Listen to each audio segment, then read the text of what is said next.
All right, we are live. Let me share this out really quickly. Retweet and make sure that we're live here before I get started. Okay, spin with us live. Let me share that. And Jabril Suleiman is live as well on LinkedIn. Yes, I am live. Welcome all three people that are watching right now. I just wanted to take a moment. I came across an article today that was very interesting. There's a investment firm that I follow, startup investment firm called NFX, and they have a platform actually for connecting people who are looking for investors with investors through warm connections and so forth. But they also do blog. They do different blogging blog articles as well about new trends that are coming out. So I actually came across this particular article from Pete Flint. It's talking about the new generation of labor marketplaces and the future of work. And the email said, and then, I titled the post when I went live, that the title is Why the Future of Work Will Be Led by Labor Marketplaces. So this is kind of a very interesting article, very interesting topic that, of course, fits into what we're doing with inclusion. And of course, I linked the article. Please take a look at it. But there's a few pieces of information that I wanted to particularly point out. Because of all the stuff that's happening with COVID, and this is something that I've been incorporating into our pitches as well for inclusion, is the fact that there's going to be a shift where technology is going to overtake talent acquisition. So if you're going to want a job, you're going to have to rely more and more on technology to connect companies with you, or to connect you as a candidate with a company. But what's happening now, and what was going to happen anyway, by 2027, more than half of the workforce was going to be flexible in some way. But now that's just sped up because of coronavirus. And, God forbid, there's a second wave of coronavirus. It's just going to it's going to be even more exacerbated, the issue of working from home and working remotely and so forth. So what's happening here, and there's 4 trends in particular, and I want to keep this short because you all can see the link and read the article yourself. And NFX, Peter said that he sees 4 trends in the next generation of online labor marketplaces. 1, greater complexity. Marketplaces are moving to onboard standardized and attributed human capital with a greater complexity of service. So, of course, that goes beyond just the run-of-the-mill regular freelancers, but also more specialized talent is going to be onboarded through labor marketplaces, right? So your PhDs, your people with master degrees, people that are highly specialized, high caliber talent, they're going to be turning to labor marketplaces, freelance marketplaces, talent marketplaces, whatever you want to call it. Second, there's going to be an improved experience. Marketplaces are evolving towards increased verticalization and taking over more of the value chain. So, that's going to be definitely important there as well. That means they're going to be more specialized marketplaces, specialized in specific industries. Inclusion, we're industry agnostic. At the moment, a lot of the specialty is around tech in particular, where we're trying to continue to connect companies with talent. But we see this as, specialization. So if you want to talk about what our specialization is as a marketplace, especially as we bring on the remote jobs component, it is still around connecting companies with diverse talent, Black and Latinx professionals who work flexibly, either in a freelance capacity or in a remote capacity.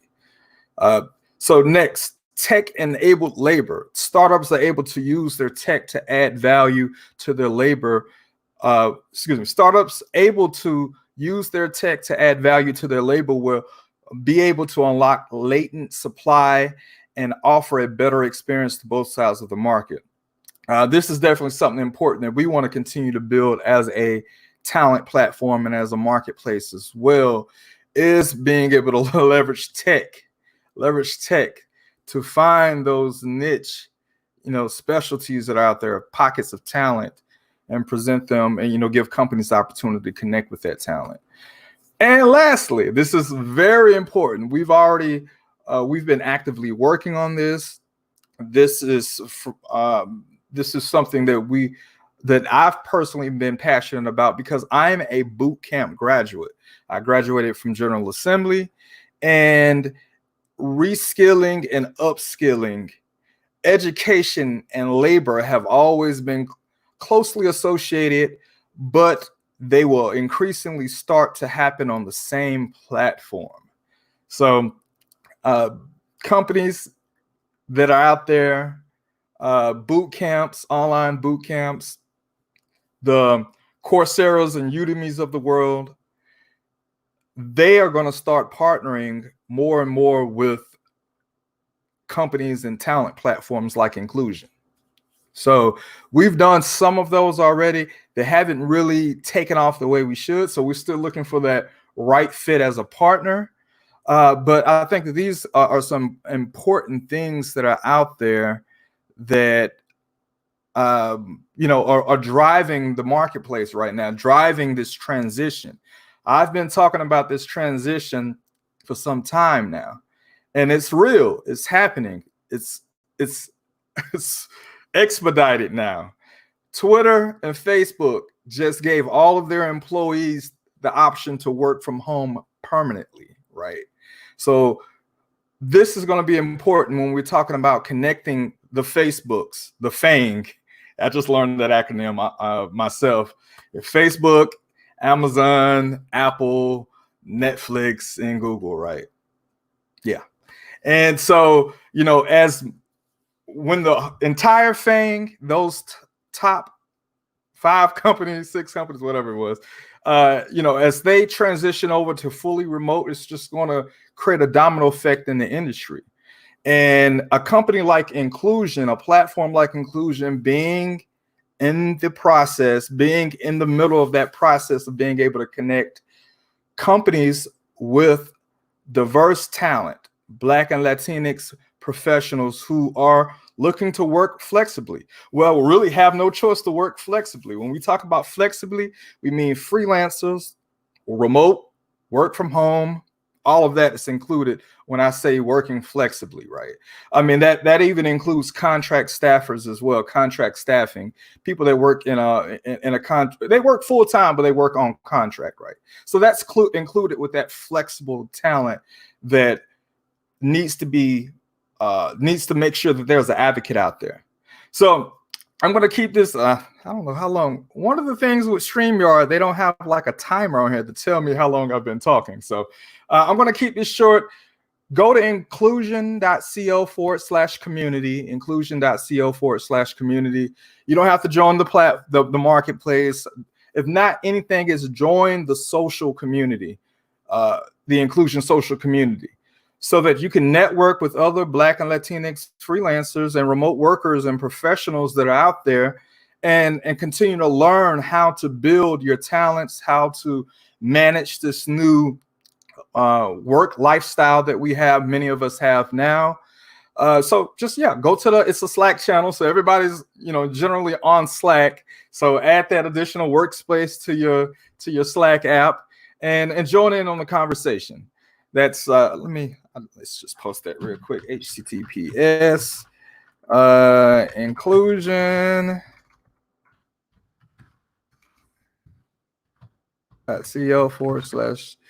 .co/community. There we go. And I think this doesn't post to, unfortunately, doesn't post to, oh yeah, And I guess I didn't post the initial link. So I thought I'll post a link to the article, and I'll just repost it again just in case. But yeah, that's what's going on right now. There's a transition. And so when I tell you that, there are companies that are tackling, of course, recruiting, and they're tackling other aspects of talent acquisition, there isn't a diversity focused remote work and freelancing platform that's out there other than Incluzion. If there is, prove me wrong, unless somebody just launched something in the middle of COVID.